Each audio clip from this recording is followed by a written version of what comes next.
ইরানই একমাত্র দেশ যারা যুক্তরাষ্ট্রকে আসল নামে ডাকে। ইরানের সর্বোচ্চ নেতা আয়াতুল্লাহ আলী খামেনি বলেছেন, ইরানি জাতির সঙ্গে অন্যান্য জাতির পার্থক্য হল আমেরিকা যে আগ্রাসনকারী, মিথ্যাবাদী, প্রতারক এবং উপনিবেশবাদী, এই সত্য কথা বলার সাহস ইরানের আছে। ইরানই বিশ্বের একমাত্র দেশ যে যুক্তরাষ্ট্রের বিরুদ্ধে কথা বলে এবং দেশটিকে আসল নামে ডাকে।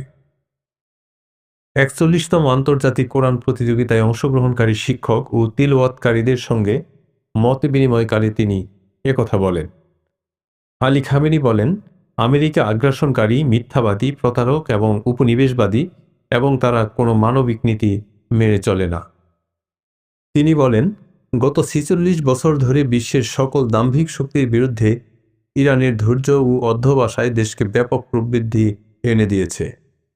ভাষণের অপর এক অংশে ইহুদিবাদী সরকার ও যুক্তরাষ্ট্রের বিরুদ্ধে গাজার জনগণের বিজয়কে অসম্ভবকে সম্ভব অর্জনের উদাহরণ হিসেবে বর্ণনা করেন এই সর্বোচ্চ নেতা।